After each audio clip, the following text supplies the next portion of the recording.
felt great to be out there. I'm so glad we were able to get a game in. I was really proud of how we performed.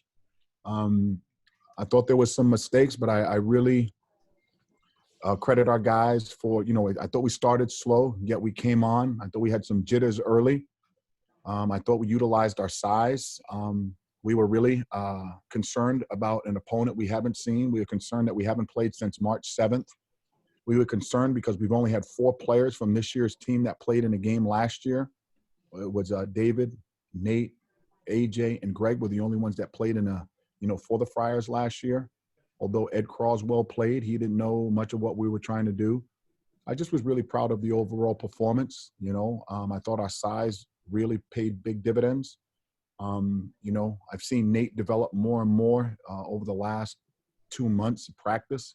He's in great shape, and I couldn't be more proud because he's putting the work in.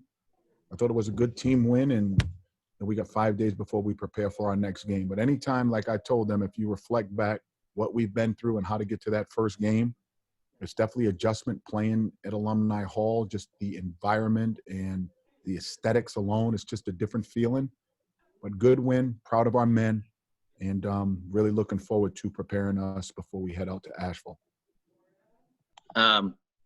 Ed, what do you explain the kind of choppy first start? Obviously, David got 2 quick fouls. You said jitters. I mean, is that really what you're looking at? Absolutely. I think about this. Think about this for a second. We haven't played in 8 months. I mean, that's unheard of to play 5-on-5 with what these kids have gone through. It definitely was some jitters. I mean, I don't think it was anything but that. Little nerves. It's the first time Jared and David are playing in the backcourt together. Yep. You can see the synergy between David and AJ on the floor. That's what I would attribute it to. Because once we got comfortable, I think we had some decent synergy. Yeah, and then all 3 big guys. Can you also speak to Noah and obviously Ed really helped you inside as well? Yeah, I think we have some depth up there. We have we have some guys that can really finish and score. We have a lot of girth and length, between the 3. Some versatility. Hopefully we can continue to put a lot of pressure on the front of the rim. Against opposing teams because we're going to need it. We definitely got to clean up. I thought we had a lot of errors defensively, a lot of breakdowns, and that's to be expected early. So hopefully we got some game fill of someone else and not just ourselves where we can learn and develop from. Overall, though, not bad. Ed, what went into the starting lineup decision, and do you think the minutes played despite a blowout will be indicative of how things go in the future? We really have a lot of guys that can start. We felt we had to put a group out there that had some chemistry in practice. But some other guys have done well. As you saw, Noah came in and did a good job. Ed came in and did a good job. Chris came in and did a good job. So I think we just have depth, and it's just a matter of who's playing well and at what time. And, as long as our players are not concerned with who gets the credit, and who's, as long as we have team wins, that's really all we're concerned about. It doesn't matter who starts. It really don't. We're just trying to get us a dub. And I know you've seen him in practice and what he can do, but seeing Jared on the floor for the first time here and just the way that he seems to take care of the basketball, how much of a difference right away did you see putting him in there? Well, he's, he admitted early he was a little nervous. Jared hasn't played a game since 2018, March of 18. So, getting his game legs, getting his confidence out there, but we need him to be good.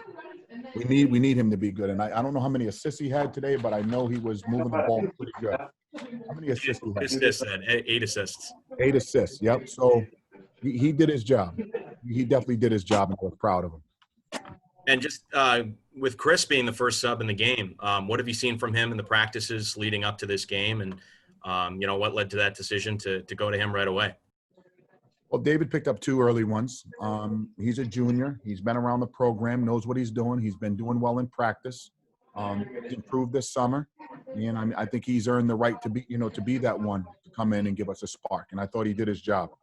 He's been doing a really good job out there. Ed, after the tough start, what do you attribute the bounce back and the nice run there to end the first half and then carried over after the halftime break? Guys got a little bit more comfortable. I thought our size played a major factor. In particular, Nate, put a lot of pressure on them, so they were fouling a lot. Again, just trying to get comfortable out there. There's really nothing else I can say about that because we haven't played in so long. And I think once we got our kind of rhythm together, it just was a matter of time before we went on a couple of decent runs to secure a win. Coach, when you guys kind of get off to that slow start, is Nate the kind of player that you can go to get things going, just to get the offense kind of moving again? Can you ask that question one more time because there was some noise in the background? Yeah. When you guys are struggling a little bit offensively at the start, is Nate the kind of player you can go to early or start going to get you guys going right? Yeah, well, I mean, Nate's a senior. Again, Nate missed 70 some odd practices last year. So by the time we got to December, he was playing his first games, And again, when you're a senior, I always say there's just something magical about seniors. They just refuse to give in. They know it's their time and it's his time, and we're going to feature him a lot. He is a hell of a player. He's a better teammate and an even better person. If all of you had time to spend one-on-one with Nate Watson, you will find a man who has a personality that's infectious, outgoing, and very intelligent. Coach, you hit on it a little bit earlier, but overall, what were your thoughts of playing in an atmosphere like you did today at Alumni? Tim, it was